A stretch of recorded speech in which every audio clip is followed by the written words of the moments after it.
Экинчи жолу бактылуу болом деп карызга малынып калдым.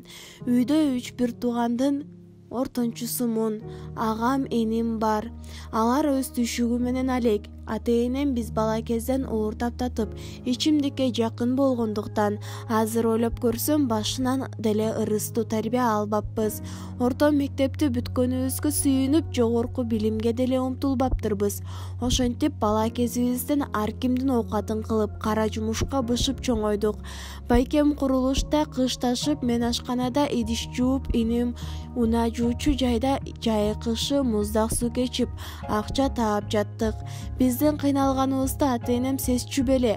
Же экөөнүн тең сезимдерин арак жууп кеткенби? Айтор биздин эмне кылып, оокат кылып жатканыбыз аларга баары бирдей.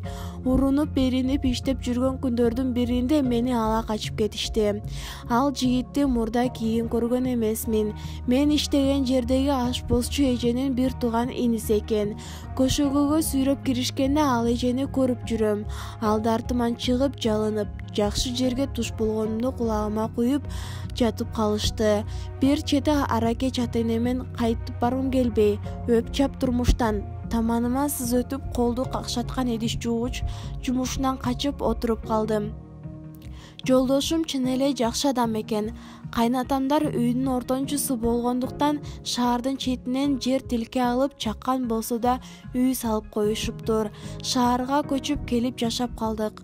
Жолдошум үстү башыма жакшы карап иштеткен жок. 2 жылдан кийин уулду болдук. Күйөөмдүн мага болгон сый-урматы ушунчалык жакшы эле, төркүнүмө да жардам берип турду. Каргашалуу кырсык болбогондо азыркы тартып жаткан азаптардын бирин дагы көрбөйт элем дейм. Күйөөм чет жактан унаа айдап келип сатчу. Тең туштары менен келе жатып жолдон кырсыкка кабылыптыр. Бет маңдайындагы унаа менен сүзүшүп, менин күйөөм рулда болгондуктан ошол жерден мүрт кетиптир. 19 жашымда 7 айлык балам менен кара кийип отуруп калдым. Күйөөмдүн өлүмү менен үйүбүздөгү болгон ырыскыбыз кошо кеткендей болду. Бир жагынан күйөөмдүн күйүүтү, экинчи жагынан кенедей балам менен кантип оокат кылам деген санаа мени бат эле жүдөттү. Башында кайын журтум каралашып жатты. Кайнэжем ашканадагы азык-түлүгүн ташып, ачка калтырган жок. Бирок алардын мойнуна минип отуруудан ой алып жол бербеди мага. Уулум 4 жашка чыкканда апама каратып өзүм жумушка чыкмай болдум. Бул жолу тигүү цехине ишке орноштум. Өмүрү ийне кармап көрбөгөн жаным өздөштүрүп кеткенге чейин жакшы эле жүдөдүм. Бир келген соң бир отоло үйрөнө кетейин деп жанымды оозума тиштеп жүрдүм. Жанымда үтүккө иштеген кыялаттуу жигит мага жакшы сүйлөп, көңүл буруп калчу. Менин тагдырымдан кабары бар болгон соң, уулуңа ала бар деп таттуу алып берип, кеч калганда үйгө чейин узатып коюп жүрдү. Күйөөмдүн камкордугун, мээримин эстеп, тагдыр мага дагы бир бак айтып жаткан экен деп кабыл алдым. Кыялдын биринчи никесинен 2 кызы бар экен. Бирок аялы ажырашкандан кийин кыздарын алып жер которуп кеткен.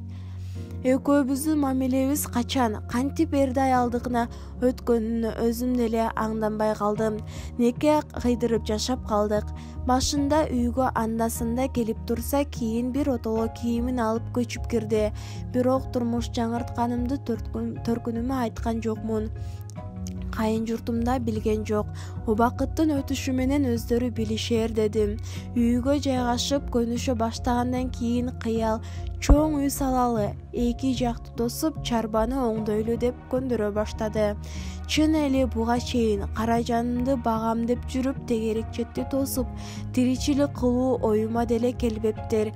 Кантсе да эркек эмеспи, эми жашоом оңолот деп жакшылыктан үмүт кылдым. Ал деле жакшы акча тапчу. Бирок банктан чоң суммадагы насыя алмай болдук. Үйдү кайын журтум менин наамыма каттатып бергендиктен кагаз ишинен кыйынчылыктар жаралган жок. Айына 17 000 сом төлөмөй болдук. Банк менен 3 жылга келишим түздүк. Кыял колго акча тиери менен короп кете электе четтен курулуш материалдарын ала берели деп болгон акчаны алып кеткен. Ал күнү кечке келген жок. Телефон чалганыма ар кайсы жерден издеп жүрөм деп айтып жатты. Ал күнү келген жок. Эртеси жумуштан кезигебиз деп күттүм. Телефонуна чалсам өчүк. Анда да жамандыкка ара көрбөй, аман келишин тилеп жаттым. Ошентип 10 күндөн ашуун кабары жок кеткенде алданганымды түшүндүм. Ойлоп көрсөм, мага буга чейин калп айтып келиптир. Цехке менин алдымда эле келип ишке орношкон экен. Ал тууралуу жетекчибиз жарытылуу маалымат айта алган жок. Айылда ата-энем бар дечү. Айткан айылга издеп барсам, айылдаштары андай адамды тааныбайт экен. Экинчи ирет турмуш курам деген ниетим мойнума чоң карыз болуп кала берди. Азыр баламды бакчага берип, 2 жумушта иштеп жатам. Таң атпай туруп бир кеңсенин полун жуйм, андан чыгып алып цехке барам. Жумуштагылардын баары мени аяп бир сыйра акча чогултуп жардам беришти. Насыяны төлөп жатканыма 3 айдын жүзү болду. Эмитен шайымоп, өзүмө ашыкча тыйын арттыра албай келем. Бул азаптан 3 жылда араң кутулам. Туугандарымдын эч кимиси насыя алганымды билбейт.